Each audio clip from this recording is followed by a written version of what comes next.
नमस्कार स्टुडंट्स. आता नुकतेच 2025 ची एम-पी-एस-सीची राज्यसेवेची प्रिलिम्स झालेली आहे. त्याचा जे काही ऑफिशियल आन्सर की देखील आलेली आहे आणि बऱ्याच कॅन्डिडेटने काय केलेलं आहे, त्यांचं कट ऑफ देखील चेक केलेलं आहे.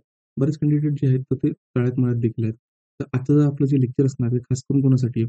ज्यांचा प्रिलिम्समध्ये स्कोर आला असेल किंवा नसेल. जे कॅन्डिडेट एम-पी-एस-सी राज्यसेवेसाठी 2025 ला ज्यांना स्कोर येते, ते तर प्रिपेअर करतातच आहे. पण ज्यांना 2025 मध्ये त्यांचा स्कोर जरी आलेला नसेल आणि जे 2026 साठी प्रिपेअर करतायत किंवा 27 साठी प्रिपेअर करतायत. हे नवीन कॅन्डिडेट ज्यांनी काय केलेलं आहे, 2026 साठी पण प्रिपरेशन स्टार्ट केलेलं आहे. तर त्यांच्यासाठी काय काय तर आजचं लेक्चर आपल्याला काय करू शकतं, तर ते हेल्पफुल असू शकतं.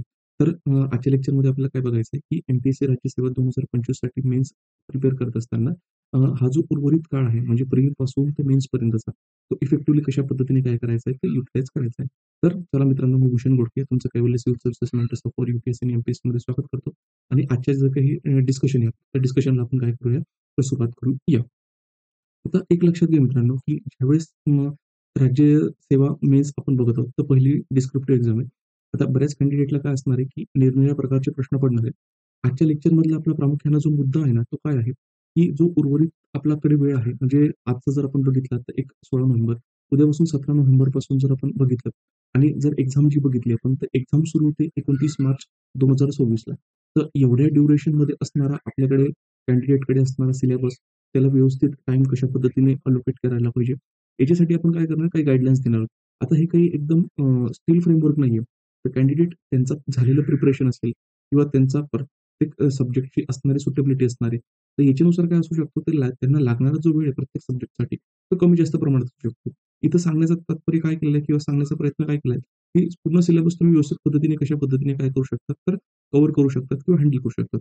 ज्यावेळेस आपण सिलेबस कव्हर करणं हे म्हणतोय, तर याचा अर्थ असा मित्रांनो, की एक्झाम आहे रायटिंगची. ठीक आहे. आता तुम्ही बरेच लेक्चर्स बघितले असतील, बरेच व्हिडिओज बघितले असतील किंवा याच्यानंतर तुम्ही बघणार पण आहात.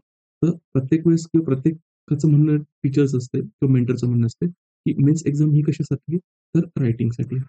आता रायटिंगसाठी आहे मित्रांनो, हे लक्षात घ्या. कारण तुमच्या ज्या आन्सर कॉपीज इव्हॅल्युएट होणार आहेत एक्झामिनरकडून आणि त्या कॉपीजला जे मार्क्स मिळणार आहेत, त्या बेसिसवर तुमचं काय असणार आहे, तर रँकिंग ठरणार आहेत.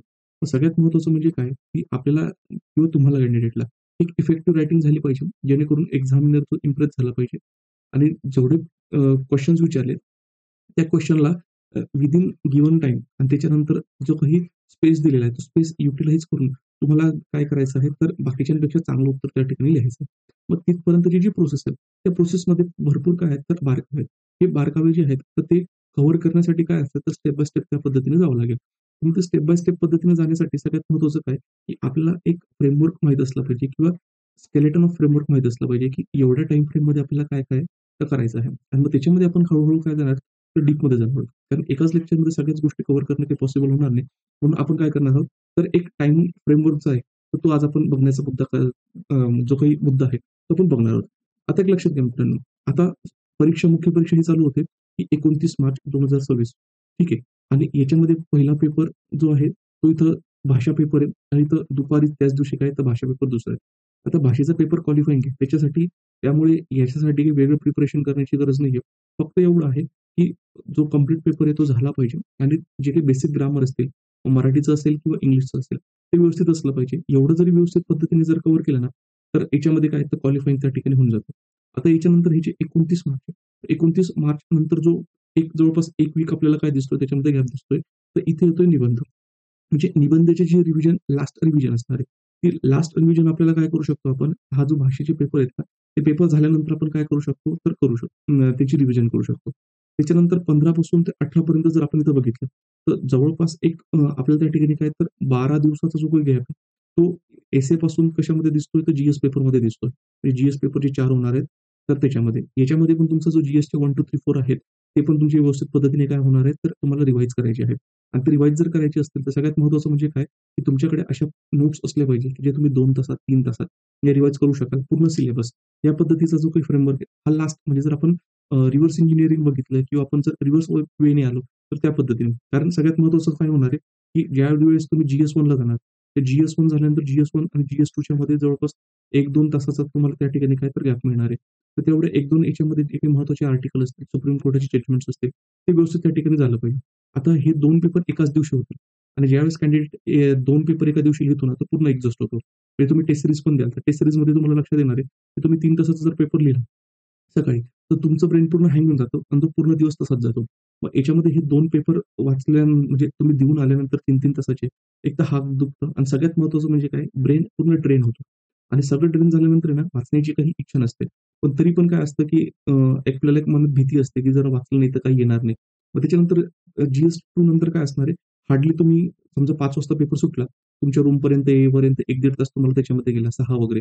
ठीक आहे. त्याच्यानंतर मग काही जेवण वगैरे करणार, त्याच्यामध्ये तुमचं काहीतरी 7-7:30 किंवा तुम्ही नंतर जरी केला, तरी तुम्हाला इफेक्टिव्हली 2 अडीच-3 तास त्या ठिकाणी मिळतात.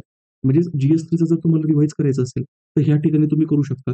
ठीक आहे. किंवा GS4चा इथं केला आणि GS3चं सकाळी जे काही महत्त्वाचे अ, अ, आपण काय म्हणू शकतो, डेटा असेल, काही असेल, ते बघायचं असतील, तर ते सकाळी 1-2 तास तेवढे भेटू शकतात. आणि तेवढ्यामध्ये तुम्हाला काय करायचं आहे, महत्त्वाचे जे टॉपिक्स आहेत, ते कव्हर करायचे आहेत. कारण GS3 हा सगळ्यात लेंथी आहे. कारण आम्हालाही माहिती आहे UPSCच्या वेळेस, की सगळ्यात मोठा प्रॉब्लेम काय येतो GS3 याच्यामध्ये इकॉनॉमिक्स येतो, त्याच्यानंतर सायन्स एंड टेक्नॉलॉजी येतो, त्याच्यानंतर सिक्युरिटीचा पार्ट येतो, एन्व्हायर्नमेंट अँड डिझास्टर मॅनेजमेंट येतो. हे सगळे पार्ट येतात आणि हा सगळ्यात बल्की सब्जेक्ट होऊन जातो आणि याला काय होतं तर कुठला ना कुठला पार्ट या ठिकाणी कॉम्प्रोमाईज होतो. म्हणून तुम्हाला काय करायचं आहे, की रिव्हिजनसाठी याला थोडं रिलेटिव्हली चांगलं जास्त टाईम लागतो. याच्यानंतर एथिक्स. आता एथिक्सच्या पेपरमध्ये काय मित्रांनो, हा सगळ्यात शेवटी आहे आणि सगळ्यात शेवटी असल्यानंतर काय होतंय, की इथे तुम्ही पूर्ण ट्रेन झालेले आहेत. कारण हे अगोदरच्या दिवशी 2 पेपर लिहिलेले आहेत आणि त्याच्यानंतर त्याचा दुसऱ्या दिवशी जो असेल, हा GS3चा पेपर तुम्ही त्या ठिकाणी लिहिलेला आहे. आता या ठिकाणी काय होतं तुमचं मोस्ट ऑफ द कॅन्डिडेट्स आहे ना, ब्रेन जे असेल, ते ब्रेन वर्किंग करणं बंद करते. म्हणजेच काय, की सिच्युएशन आली तसं आपण रिफ्लेक्सिव्ह ॲक्शनने त्याला काय करतो, तो डील करतो. मग ज्यावेळेस इथे एथिक्सचा पेपर चालू होतोय, एथिक्सच्या पहिल्या 1 अवरमध्ये तरी तुमचं ब्रेन वगैरे थोडं तुम्हाला साथ देतं किंवा मदत करतं. पण नंतर जसा टाईम जात जातो ना, तसं ब्रेनमध्ये काय होतं, की जर तुमच्या गोष्टी इंटरनलाईज झालेल्या असतील, तर त्या पेपरमध्ये उतरतील. जर त्या गोष्टी इंटरनलाईज झालेल्या नसतील, तर तुम्ही तिथे काहीतरी नवीन इनोव्हेशन किंवा नवीन काहीतरी तुमचं ब्रह्मज्ञान तिथे तुम्ही रिफ्लेक्ट नाही करू शकत. कारण काय होतं, की टाईम त्या ठिकाणी काही नसतो आणि तुम्ही पूर्ण ट्रेन झालेले असतात. म्हणून आता हे सांगण्याचं तात्पर्य काय आहे माहिती आहे का? की हे जर तुम्हाला हे 3-3 तास जर ह्या एक्झाम ड्युरेशनमध्ये तुम्हाला व्यवस्थित मॅनेज करता आले आणि त्याच्यानंतर जे रिक्वायर्ड आहे, ते व्यवस्थित पद्धतीने तुम्हाला जर एक्झामिनरला देता आलं आणि एक्झामिनर जर तुमची कॉपी पाहून त्या ठिकाणी खुश होतोय, तर तो तुम्हाला त्या ठिकाणी काय होणार तर मार्क देणार आहे.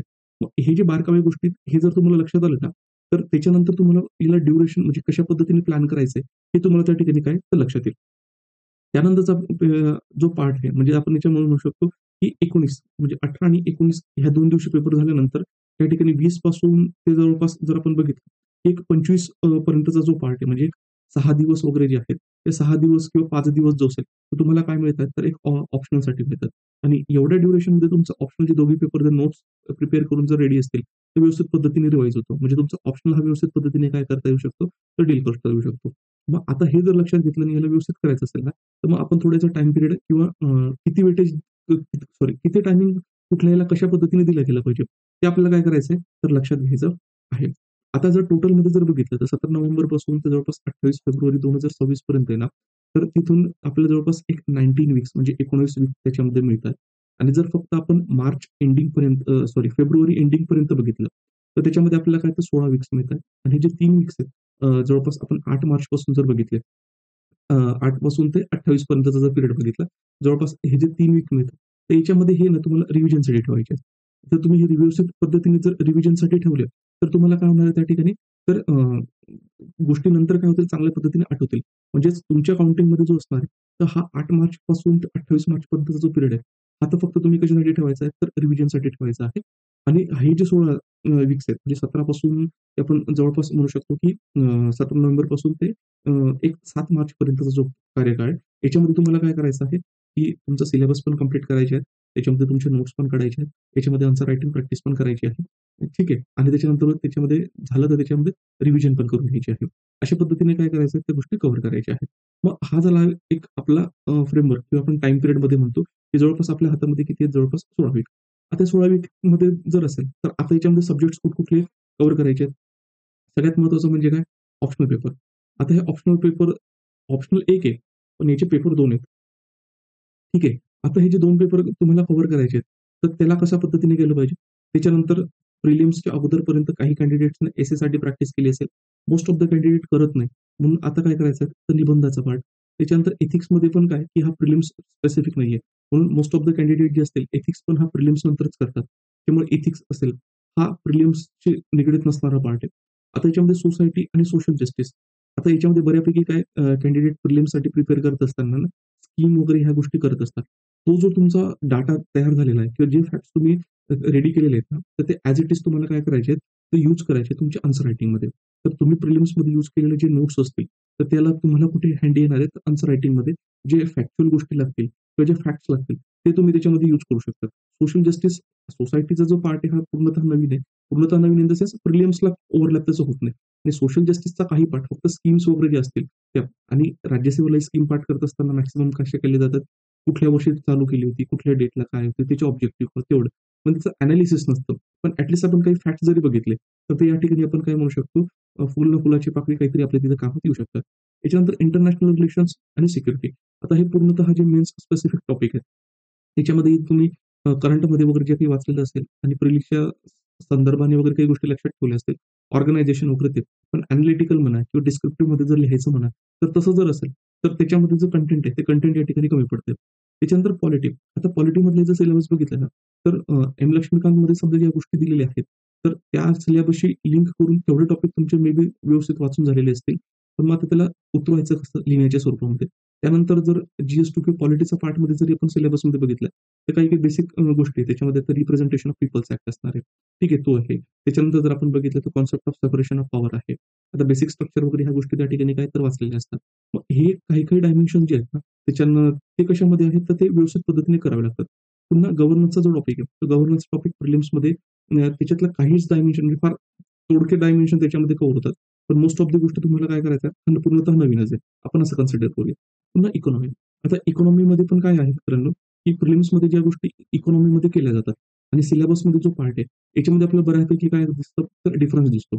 कारण अॅग्रो इकॉनॉमीचा पार्ट झाला. त्याच्यानंतर जर आपण बघितलं तर इन्फ्रास्ट्रक्चर रिलेटेड काही असतील ते असेल. तर मग कारण प्रिलिम्समध्ये असेल तर आपण फॅक्च्युअल बेसिसवर जास्त फोकस करतो. पण इथे गोष्टी काय लागणार आहेत थोडं एक कॉन्सेप्च्युअली अंडरस्टँडिंग आणि त्याच्यानंतर एक एनालिटिकल वेमध्ये आपल्याला लिहिता आलं पाहिजे. पुन्हा सायन्स एंड टेक्नॉलॉजी जेवढं तुम्ही करंटमध्ये वाचलं असेल तेवढंच. पण हे पण आपलं तुम्हाला काय आलं पाहिजे, तर पेपरमध्ये प्रश्न विचारला गेला. आता मग लेटेस्टमध्ये समजा फिजिक्समध्ये कोणाला नोबेल प्राइज मिळाला असेल, मग त्यांचं योगदान त्या संदर्भात काय होतं? मग ते जे काही असेल ते याच्यामध्ये काय असलं पाहिजे, तर उतरवता आलं पाहिजे. त्याच्यानंतर जिओग्राफी. आता जिओग्राफी जी प्रिलिम्सच्या वेळेस केलेली असते, ती मॅक्सिमम करून कुठली केलेली असते समजा फिजिकल जिओग्राफी. फिजिकल जिओग्राफी पण करत असताना असं काय केलं जातं, की अ, जर गोष्टी बघितल्यानंतर ते आयडेंटिफाय करता आल्या पाहिजे. या अँगलने काय केलं असतं, तो प्रिलिम्समध्ये अभ्यास केला असतो. पण आता मेन्समध्ये अप्रोच काय असणार आहे, की बघून आयडेंटिफाय करण्यापेक्षा नाही, गोष्ट आल्यानंतर ती तुम्हाला काय झाली पाहिजे, तर अगोदर इंटरनलाइज असली पाहिजे आणि इंटरनलाइज जर असली, तर तुम्ही त्याच्यामध्ये काय करू शकता, तर लिहू शकता. आणि हे इंटरनलायझेशन करत असताना कशा पद्धतीने करायला पाहिजे, या गिव्हन टाईम फ्रेमवर्कमध्ये त्या गोष्टी आपल्याला काय करायच्या आहेत, आज लक्षात घ्यायच्या आहेत. मग आता जिओग्राफी स्पेसिफिक जो पार्ट असतील, ते पण आपल्याला त्याच्यामध्ये करावं लागेल. खास करून आता इंडस्ट्रियल सेक्टर किंवा इंडस्ट्रीज कुठे-कुठे असतात अक्रॉस द वर्ल्ड. त्याच्यानंतर नॅचरल रिसोर्सेस कुठे आहेत. त्याच्यानंतर क्रिटिकल आपण काय म्हणू शकतो, आईस बॉडीज सारखे जे काही क्वेशन्स येतात किंवा बायोडायव्हर्सिटी रिलेटेड क्वेशन्स येतात, तर ते पण आपल्याला काय करायचे आहेत, तर व्यवस्थित पद्धतीने करायचे आहेत. पण जिओग्राफीचा बऱ्यापैकी पार्ट त्या ठिकाणी करावा लागतो. आता एन्व्हायर्नमेंट असेल, प्रिलिम्समध्ये तर सहसा राज्यसेवेमध्ये एवढं 5 क्वेशन्स येतात आणि त्या 5 क्वेशन्ससाठी पण कॅन्डिडेट डील कशी करतात. आतापर्यंत मागच्या वर्षांमध्ये कुठले क्वेशन्स आलेले आहेत. दुसरं त्याच्यानंतर जे काही अगोदर एम-पी-एस-सी राज्यसेवेची जी ऑब्जेक्टिव्ह एक्झाम होती, त्याच्यामध्ये एन्व्हायर्नमेंटचे कुठले क्वेशन्स आलेत, तेवढे व्यवस्थित पद्धतीने करून घ्यायचं. त्याच्या अवतीभोवतीचं करून घ्यायचं आणि मग 5 पैकी 3-4 क्वेशन तर त्याच्यामध्ये डील होऊन जातात. आता हा डिझास्टर मॅनेजमेंटचा पार्ट आहे. हा डिझास्टर मॅनेजमेंटचा जो पार्ट होता, हा अगोदर ऑब्जेक्टिव्ह एक्झाममध्ये पण होता. पण मग विचारत असताना त्यांचं काय, कुठल्या वर्षी किती झालं, किती लोकं मेले, काय लेव्हल या पद्धतीने. पण इथे काय तर डिझास्टरचे टाइप्स असतील, कशा पद्धतीने त्याला डील केले जातात. वेगवेगळे त्याचे जे काही कॉन्सेप्ट्स असतील, डिझास्टर मॅनेजमेंटच्या सायकल्स असतील, या गोष्टी त्याच्यामध्ये येतात. याच्यामध्ये आलं आर्ट एंड कल्चर. पुन्हा प्रिलिम्सच्या याच्यामध्ये ऑब्जेक्टिव्ह पॉइंट इथे आपल्याला काय करायचं लिहायचं आहे. पोस्ट इंडिपेंडन्सचा पार्ट हा केलेला नसतो आणि मॉडर्न वर्ल्ड हिस्ट्री हा तर पूर्णतः त्या ठिकाणी नवीन आहे. आणि संबंधित याच्यामध्ये जर आपण बघितलं तर करंट अफेअर्स. आता करंट अफेअर्सला मूव्ह होण्या अगोदर सगळ्यात महत्त्वाचं म्हणजे काय? तुमचे जे बेसिक डायमेन्शन्स आहेत ना, त्या बेसिक गोष्टी त्या ठिकाणी काय झाल्या पाहिजे, तर कव्हर झाल्या पाहिजे. आता हे झालं आपल्याला लक्षात आलं, की आपल्याला कुठल्या-कुठल्या गोष्टी कव्हर करायच्या आहेत. आता काही कॅन्डिडेट जे असतील, ज्यांचं प्रिलिम्सच्या अगोदर काही पार्ट कव्हर झालेला असेल, तर त्यांना त्या ठिकाणी सोपं पडणार आहे. काही वेळेस काय, काही पूर्णतः नवीन असतील. तरी त्या गोष्टी तुम्ही जर व्यवस्थित स्ट्रॅटेजाइज केल्या, तर त्या काय होऊ शकतात, तर डील केल्या जाऊ शकतात. मग आता हे करत असताना मग टाईम तुम्ही कशा पद्धतीने देऊ शकता? तर मी जस्ट तुम्हाला काय दिलेलं आहे, एक 19 वीक्सचे म्हणजे इथं त्याचा काय दिलाय एक टेंटेटिव्ह असं आपण म्हणू शकतो, की एक टाईम टेबलचं टेम्प्लेट दिलेलं आहे. हे टाईम टेबलच्या टेम्प्लेटमध्ये काय आहे, की तुमचा सब्जेक्ट जसा असेल, त्या पद्धतीने तुम्ही त्याला काय करू शकता, तर डील करू शकता. म्हणजे टायमिंग जो असेल, तो टायमिंग कमी जास्त पद्धतीने करू शकता. आता याच्यामध्ये मी काय कन्सिडर केलंय, की कॅन्डिडेट ज्यावेळेस प्रिपेअर करतोय ना, तो एका दिवसामध्ये काय करतोय, एका दिवसाचे 2 पार्ट करतोय. ठीक आहे. आता कोणी 2 पार्ट करेल, कोणी 3 पार्ट करेल, हे त्यांच्या पद्धतीने. मी कन्सिडर केलेलं आहे, की तो निअर अबाउट 10 अवर्स जो असेल, हा 10 अवर्स तो काय करतोय, तर स्टडी करतोय आणि 10 अवर्स स्टडी करण्यामध्ये त्याच्यापैकी जवळपास एक 40% to 45% किंवा 45% to 50% हा तो ऑप्शनलला डिव्होट करतोय. आता याच्यावर पण डिपेंड करतं, की तुमचा ऑप्शनल तुम्ही अगोदर कसा केलेला आहे त्याच्यावर. आणि त्याच्यानंतर जो उर्वरित काळ असणार म्हणजे पिरियड असणार आहे 60% म्हणा किंवा 55 पासून तर 60% पर्यंत जो टाईम आहे, तो तुम्ही जी-एसला त्या ठिकाणी काय करताय तर देताय. आता याच्यामध्ये तुम्हाला ऑप्शनला देण्यासाठी सगळ्यात महत्त्वाचं म्हणजे काय, की 16 वीक्स जे आहेत ते तुम्हाला ऑप्शनला द्यायचे आहेत. म्हणजे जर आपण बघितलं, की दिवसातला 1 हाल्फ जो असेल, असं समजून घ्या, जसं पारायण करतात किंवा एक डेली रूटीन असते. तर डेलीमध्ये तुम्हाला जो काही असेल अर्धा पार्ट असेल किंवा 30-40% असेल, तो तुम्हाला ऑप्शनला द्यायचा आहे. आता मी सकाळी अर्धा सांगितलाय, तर काही वाटू शकतं, की नाही आम्ही दिवसाच्या संध्याकाळी जो असेल किंवा दिवसाच्या सेकंड हाल्फमध्ये आम्ही ऑप्शनल करू. चालू शकते. मी तर फक्त तुम्हाला काय दिलेलं आहे, की एक तुम्हाला गाईडलाईन मिळाली पाहिजे. याच्या हा जो पार्ट आहे, तुम्ही तुमच्या हिशोबाने काय करू शकता, मोल्ड करू शकता. मग ऑप्शनलमध्ये ते. आता जर 16 वीक बघितले आणि प्रत्येक ऑप्शन कुठलाही घ्या तुम्ही आता जेवढा आयोगाने दिलेला आहे, तर त्याचे काय आहे, की त्याचे 2 पेपर त्यांनी सांगितलेले आहेत. आणि प्रत्येक पेपरमध्ये त्यांनी ना 2 सेक्शन दिलेले आहेत. एक ए, सेक्शन बी. पुन्हा सेकंड पेपर जो असेल, सेक्शन ए, सेक्शन बी. अशी या पद्धतीने त्यांनी काय केलेलं आहे, तर डिव्हाईड करून दिलं. मग पहिल्या पेपरसाठी तुम्ही जवळपास 8 वीक देऊ शकता. दुसऱ्या पेपरसाठी 8 वीक आणि जे 8 वीक तुम्ही पहिल्या पेपरला दिले त्याच्यापैकी 4 वीक जे असेल ते एक सेक्शनला देऊ शकतात. 4 वीक जे असेल तर बी सेक्शनला देऊ शकतात आणि त्याच्यानंतर पुढच्याच जर आपण बघितलं 8 वीक्समध्ये 4 वीक तुम्ही ए सेक्शनला देऊ शकता दुसऱ्या पेपरच्या आणि उरलेले जे 4 वीक असेल तर बी सेक्शनला तुम्ही त्या ठिकाणी काय करू शकता, तर ते देऊ शकतात. एवढा टाईम पिरियड तुम्ही त्याच्यामध्ये त्याला देत आहात किंवा डिव्होट करत आहात. आता याच्यामध्ये काय आहे आणि त्याच्यानंतर सेकंड हाल्फमध्ये जो असेल किंवा फर्स्ट हाल्फमध्ये तुम्ही जर जी-एस पहिल्या हाल्फमध्ये करत असाल दिवसाच्या तर ते. मग आता याच्यामध्ये महत्त्वाचा येतो जे स्कोरिंगबद्दल म्हणतो आपण म्हणजे जो ट्रायंगल म्हटला जातो, की ज्याच्याने स्कोर खूप चांगल्या पद्धतीने येतो. एक म्हणजे ऑप्शनल जो 500 मार्काचा आहे. त्याच्यानंतर एथिक्स, इंटिग्रिटी, ॲप्टिट्यूड आणि एसे म्हणजे त्याला आपण म्हणतो निबंध. आता हा जो एथिक्स, इंटिग्रिटी, ॲप्टिट्यूड आहे. तर तुम्ही याला जर 3 वीक दिले, की आपण जवळपास म्हणू शकतो पूर्णतः 3 वीक म्हणजे असे नाही दिवसाचा अर्धा हाल्फ किंवा 40% तुम्ही ऑप्शनल देताय आणि उर्वरित त्याच्यामध्ये जो असेल, तर तुम्ही जवळपास याला 3 वीक दिले. हा व्यवस्थित पद्धतीने तुमच्याकडे काय होणार आहे, तर कव्हर होऊ शकतोय. याच्यानंतर मग जो असेल, आता हे सोसायटी आणि सोशल जस्टिस हे दोन्ही टॉपिक आहेत. ते तुम्ही सोबत कव्हर करा. कारण की बराचसा पार्ट त्याच्यामध्ये काय होतं, तो ओव्हरलॅप होतो. त्याच्यानंतर मग आय-आर, सिक्युरिटी ठीक आहे. हा जो पार्ट आहे, हा पण तुम्हाला काय करायचा आहे, तो सोबत करायचा आहे. कारण बऱ्याचशा थीम्स त्याच्या काय होतात, तर तुम्हाला हा टॉपिक समजलेला असेल, तर हा व्यवस्थित समजतो आणि आय-आर समजण्याच्या अगोदर तुम्ही वर्ल्ड हिस्ट्री केलेला असेल, तर तुम्हाला आय-आर समजायला महत्त्व जातं. कारण 20th सेंचुरीमध्ये जी वर्ल्ड हिस्ट्रीमध्ये डेव्हलपमेंट आहे, ती पूर्ण इंटरनॅशनल रिलेशनमध्ये चालणारी डेव्हलपमेंट आहे. त्याच्याशी ओव्हरलॅप करते. आय-आर समजायला काय होतं, तर ईझी जातं आणि आय-आर समजायला लागलं, तर व्यवस्थित आपल्याला जर समजले, तर सिक्युरिटीचे जे अँगल कशा पद्धतीने एक्सप्लोर होतात, ते पण त्या ठिकाणी आपल्याला काय तर होत आहेत. मग हा पार्ट झाला. त्याच्यानंतर मग आले पॉलिटिक्ससोबतच तुम्ही गव्हर्नन्स करा. गव्हर्नन्सला काही जास्त वेळ लागत नाही. जर तो स्ट्रॅटेजिकली व्यवस्थित पद्धतीने जर केला, त्याला फार वेळ नाही लागत आणि पॉलिटीचे जे रिमेनिंग पार्ट्स असतील आणि पॉलिटीला रिवाईज करायचं असेल तो. त्याच्यानंतर इकॉनॉमी आणि सायन्स अँड टेक्नॉलॉजी. आता हे सायन्स अँड टेक्नॉलॉजी मी नंतर का टाकलेलं आहे? सगळ्यात महत्त्वाचं म्हणजे काय, की science and technology current related बऱ्याचशापैकी यू-पी-एस-सीमध्ये विचारलं जातं. आता राज्यसेवा कशी विचारते, त्याच्यामध्ये आता पेपर आल्यावरच ते लक्षात येईल. पण सिलेबसमध्ये जे टॉपिक दिले आहेत, त्याच्यावर आपल्याकडे नोट्स असल्या पाहिजेत. त्याच्यानंतर मग झालं जिओग्राफी स्पेसिफिक टॉपिक आणि जिओग्राफी करतच असताना त्याच्यासोबत एन्व्हायर्नमेंट अँड डिझास्टर मॅनेजमेंट त्या ठिकाणी करायचं आहे आणि art and culture, post independence, modern world history हे पण काय करू शकता तुम्ही त्याच्यावर करू शकता.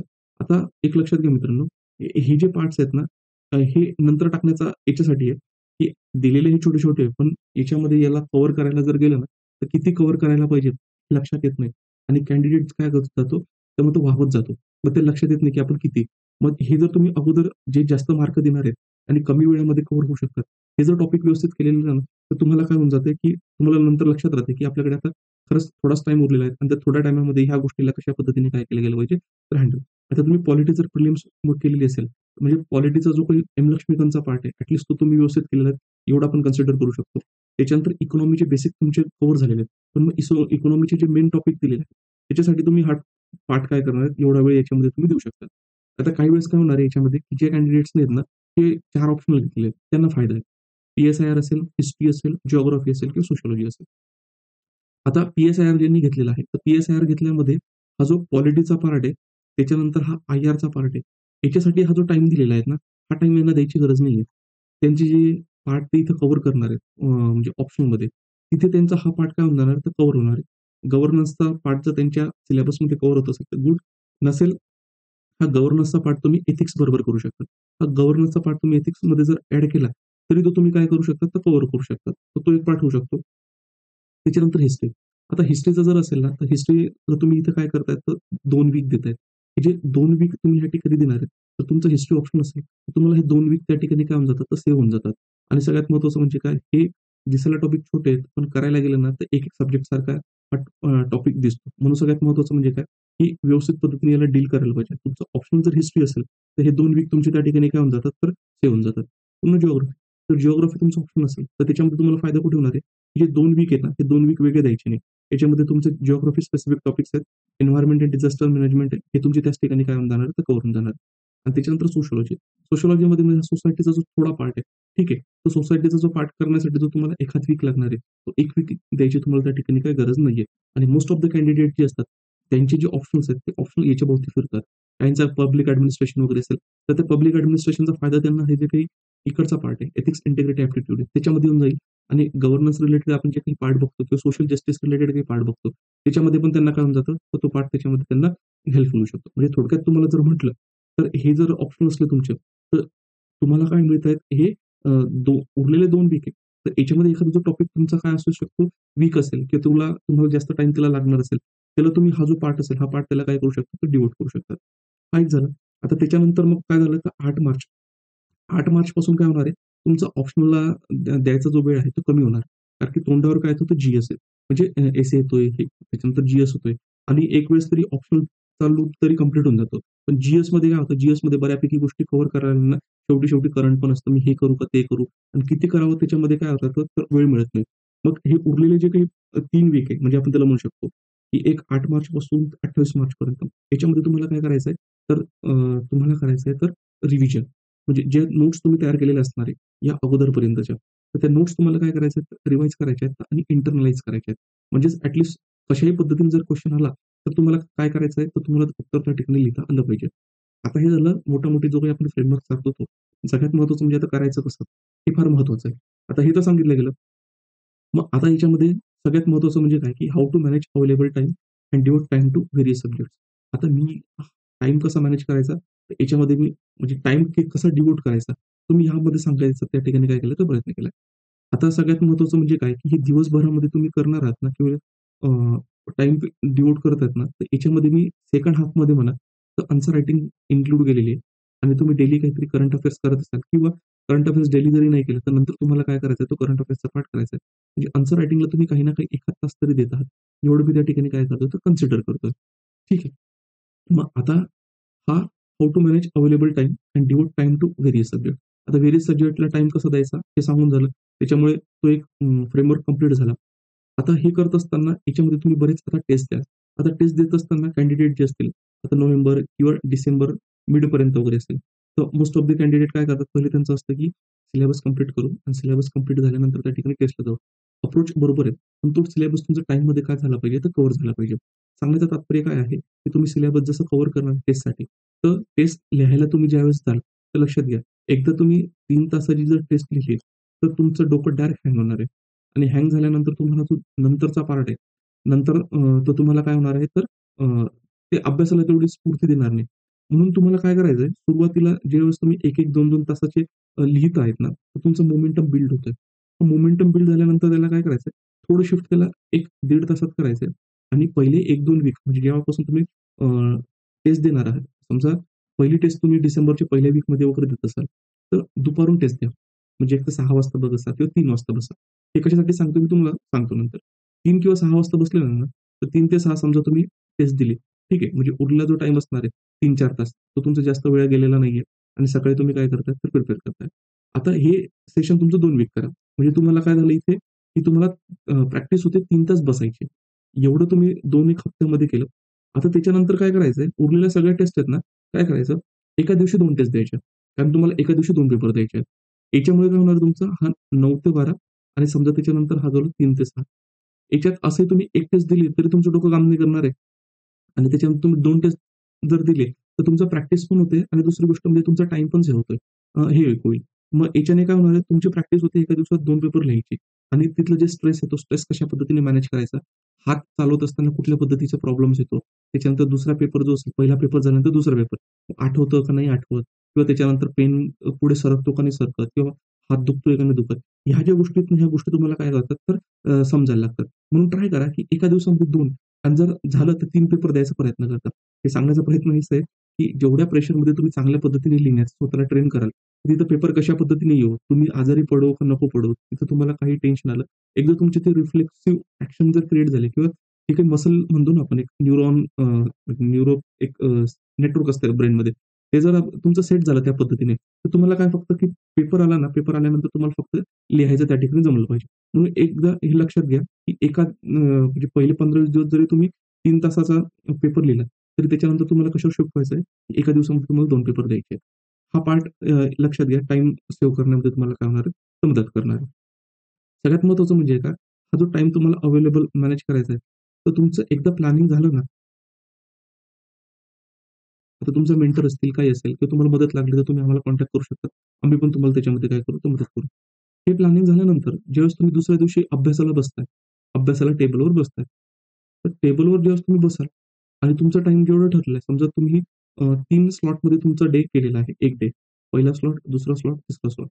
तर रात्री बसतानाच तुम्ही काय करणार आहेत, की पहिल्या स्लॉटमध्ये मी काय वाचणार आहे, हे मी लक्षात घेईल. दुसऱ्या स्लॉटमध्ये मी काय करणार आहे, हे मला माहिती आहे. तिसऱ्या स्लॉटमध्ये मी काय करणार आहे, हे माहिती आहे. ते अगोदरच्या दिवशी रात्री प्लॅनिंग करून ठेवायचं आणि दुसऱ्या दिवशी ज्यावेळेस तुम्ही उठल्यानंतर तुमचे जे काही असेल गोष्टी म्हणजे तुम्ही फ्रेश झाला, काही झाला आणि त्याच्यानंतर तुम्हाला काय करायचंय, एक तर तुम्ही रूमवर करत असाल किंवा लायब्ररीला जाऊन बसत असाल.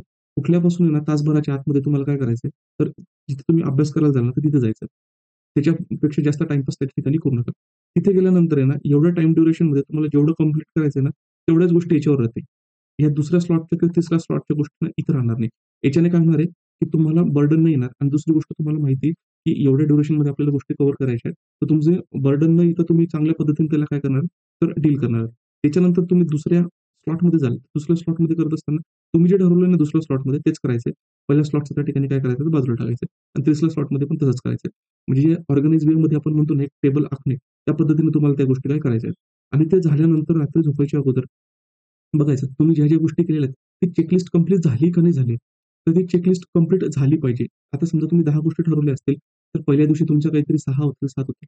तर हे काय करायचं आहे तुम्हाला, जसे ग्रॅज्युअली तुम्ही प्रोग्रेस करत राहणार डे वाईज, तर तसं-तसं तुमची जी चेकलिस्ट आहे, ती चेकलिस्ट त्या ठिकाणी काय करायची तर कंप्लीट करायची आहे. म्हणजे एवढे टास्क जर तुम्ही कंप्लीट करत गेले, तर मग ते डोक्यात तुमचं टेन्शन येत नाही, की मला नंतर या गोष्टी होतील का नाही होणार. तर मग हे जर म्हणजे मायन्यूट लेव्हलला तुम्ही केलं, तर या गोष्टी काय होणार आहेत, त्या ठिकाणी तुम्हाला पॉसिबल होणार आहे. म्हणून प्लॅनिंगसाठी ह्या गोष्टी फार महत्त्वाच्या आहेत. कारण बरेचसे कॅन्डिडेट काय करतात, पुस्तकाच्या थप्पीच्या थप्पी लावतात. पुस्तक वाचायला लागतात. एका पानावर असलं काहीतरी दुसऱ्या सब्जेक्टकडे त्याच्या बुककडे लक्ष जातं आणि मग तिसऱ्याच ठिकाणी ना पूर्ण थिंकिंग चालली जाते. मग हा आता टॉपिक माझा बाकी आहे. मग हा माझा होईल का नाही? बाकीच्या मुलांचा तर झालेला आहे. मग हे कशा पद्धतीने? तर तसं करायचं नसतं. तर सगळ्यात महत्त्वाचं म्हणजे काय? एक ऑर्गनाइज्ड वेमध्ये तुम्हाला काय करायचंय? तर स्टडी त्या ठिकाणी करायचा आहे. आता सगळ्यात महत्त्वाचं म्हणजे मी तुम्हाला सांगितलं मित्रांनो, इथे तुम्हाला काय करायचंय? तर गोष्टी इंटरनलाईज झाल्या पाहिजे. इंटरनलाईज झाल्या म्हणजे काय असतंय? एक आता ए फॉर ॲपल, हे रिफ्लेक्स ॲक्शनमध्ये निघतं. म्हणजे झोपेमधून मी तुम्हाला म्हटलं, आता लहानपणापासून त्या गोष्टी शिकवलेल्या असतात. म्हणून आपल्याला काय करावं लागतं तर पाठ करायची गरज नसते किंवा काही गोष्टी काय असतात, की काही गाणी असतात, आपल्या कानावर पडत राहतात आणि एखाद्या वेळेस आपल्याला म्युझिक जरी आठवली ना, तर त्याचे बोल आहे ना, आपोआप तोंडामध्ये येऊन जातात. त्याला काही वेगळी आठवण्याची पद्धत जी असेल किंवा आठवण्याची गरज लागत नाही.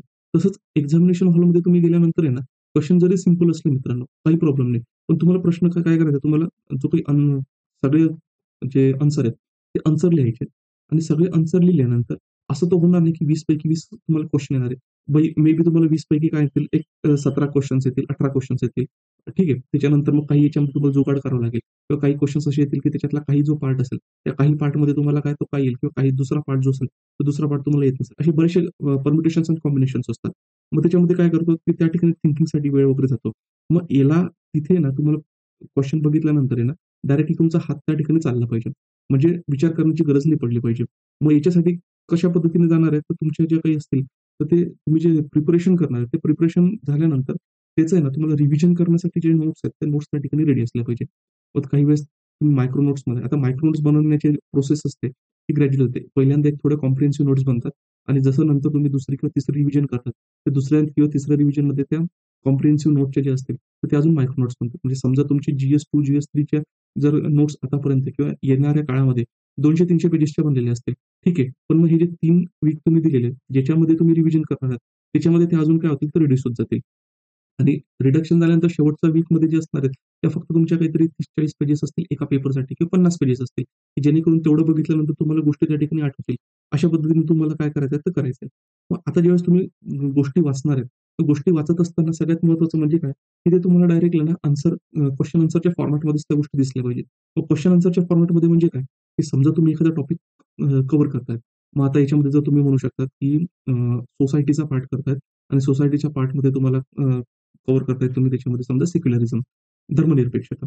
आता धर्मनिरपेक्षता जर बघितला, तर मग आता हा जर बघायचा आहे, तर मग याला कशा पद्धतीने तुमच्या नोट्समध्ये मांडलं गेलं पाहिजे, हे तुम्हाला पहिले समजलं पाहिजे. आणि हे तुम्हाला कधी समजेल, जर तुम्हाला हे माहिती आहे, की आन्सर रायटिंगमध्ये चांगल्या आन्सरमध्ये काय गोष्टी एक्स्पेक्टेड आहे. तर चांगल्या गोष्टी कुठल्या एक्स्पेक्टेड आहे, हे जर तुम्हाला माहीत असेल, तर ते फ्रेमवर्क जे असेल, ते तुम्ही तुमचं जे काही कंटेंट वाचणार आहे किंवा पेज वाचणार आहे, तो फ्रेमवर्क तुम्ही त्याला लावा. ते फ्रेमवर्क जर त्याला लावलं, तर त्याच्यामधला कुठला पार्ट तुम्ही इंट्रोडक्शनमध्ये टाकाल, तुम्ही जो सोर्स वाचणार आहे. कुठले पार्ट तुमचे पॉइंटमध्ये येऊ शकतात, कुठला वे फॉरवर्डमध्ये असू शकतो किंवा कुठल्या कन्क्लुजनमध्ये येऊ शकतो किंवा कुठली गोष्ट व्हॅलिडेशनमध्ये येऊ शकते किंवा कुठल्या फॅक्ट्स जे असतील ते तुमच्या पॉइंटमध्ये येऊ शकतात.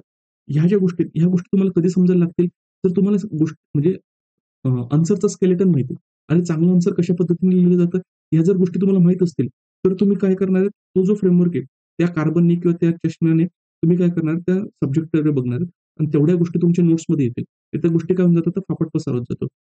मग त्याच्यापुढे मग मग हा हा लेन्स कव्हर करण्यासाठी सगळ्यात अगोदर महत्त्वाचं काय? पी-वाय-क्यू. आता राज्यसेवेचे तर पी-वाय-क्यू नाही आहेत. पण यू-पी-एस-सीचे तर पी-वाय-क्यू आहेत.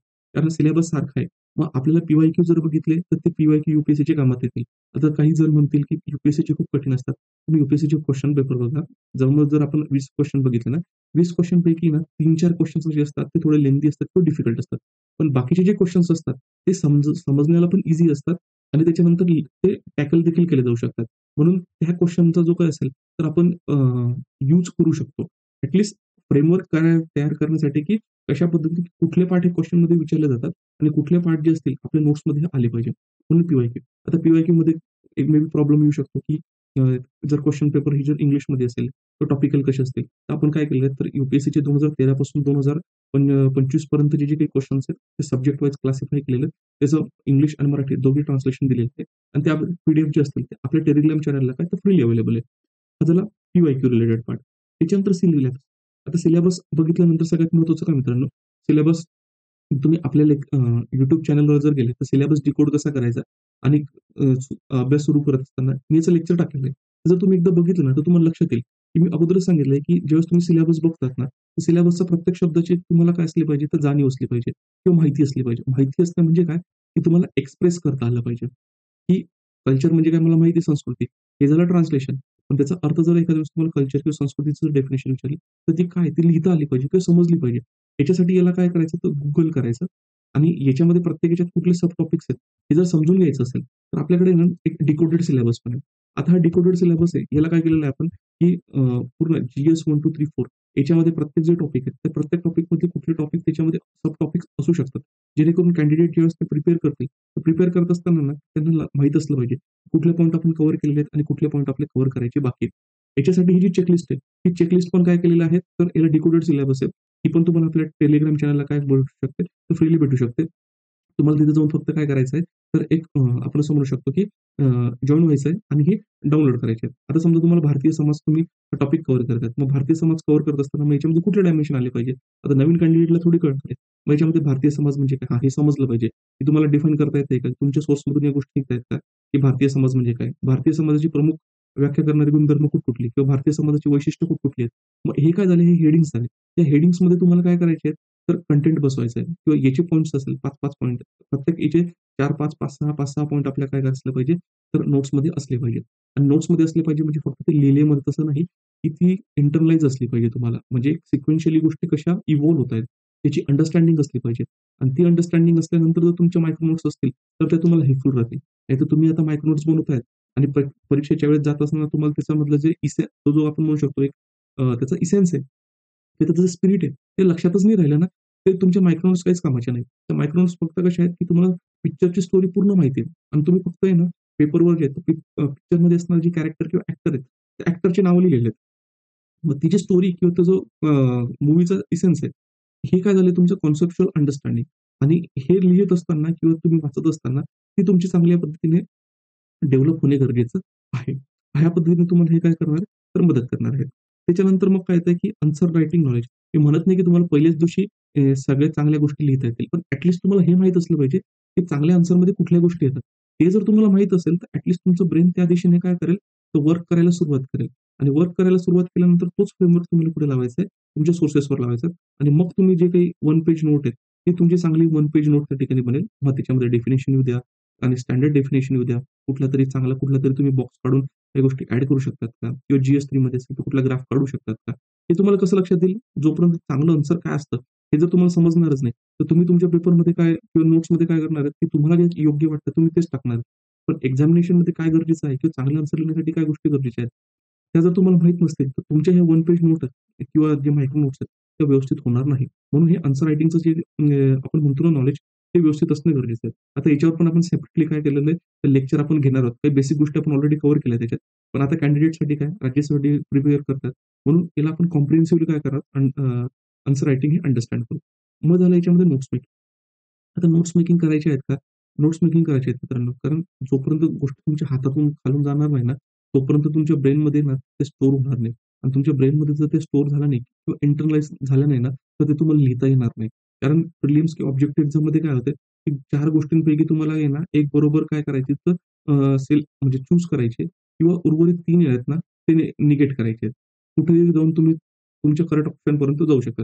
एक तर करेक्ट चूज करा, एक ऑप्शन किंवा 3 जे चुकीचे असतील ते एलिमिनेट करा. तुम्ही बरोबर करेक्ट आन्सरपर्यंत जाणार आहे. सगळ्यात महत्त्वाचं म्हणजे की डिस्क्रिप्टिव्ह पॅटर्नमध्ये तुम्हाला तिथे अॅनलाईज करता आलं पाहिजे किंवा लिहिता आलं पाहिजे. काही-काही वेळेस काय होतं माहिती आहे का, की क्वेशन एवढा सिंपल असतो. डिफाइन द पॉवर्टी किंवा आपण त्याच्यामध्ये म्हणू शकतो ते define secularism. What do you mean by secularism? तुम्हाला काय तुमच्या पद्धतीने सेक्युलरिझम म्हणजे काय?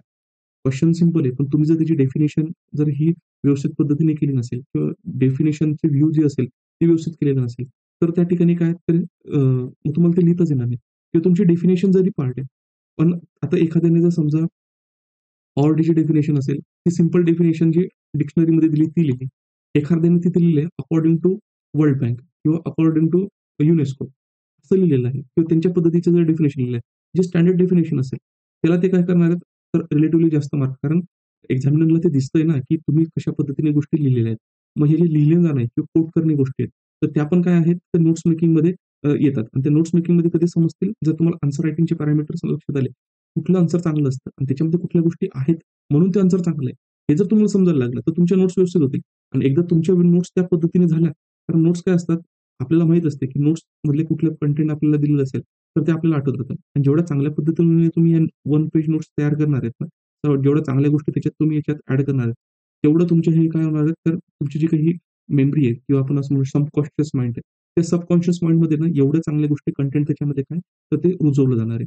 आणि मग तुम्ही एक्झामिनेशनमध्ये गेल्यानंतर एखाद्या वेळेस तुम्हाला ते आठवलं जरी नाही, तरी तुमचं ते आपण सबकॉन्शियस माइंडमध्ये दिलेल्या गोष्टी आहेत ना, त्या जशा आठवतात, त्या पद्धतीने तुम्ही लिहायला सुरुवात करतात. आणि ह्या ज्या चांगल्या गोष्टी आहेत, म्हणजे तुमचं सबकॉन्शियस माइंड म्हणजे काय? ह्या तुमच्या नोट्स आहेत, असं तुम्ही लक्षात घ्या. आणि ते जेवढ्या चांगल्या तुम्ही व्यवस्थित पद्धतीने करणार आहेत, तेच करायच्या, चांगल्या करायच्या, पण एक ऑप्टिमम लेव्हलला किंवा बेस्ट पद्धतीमध्ये त्या झाल्या पाहिजे. जेणेकरून ते हे जो माल मसाला आहे किंवा मटेरियल आहे, ते तुम्हाला त्या ठिकाणी काय ते यूज करता आलं पाहिजे.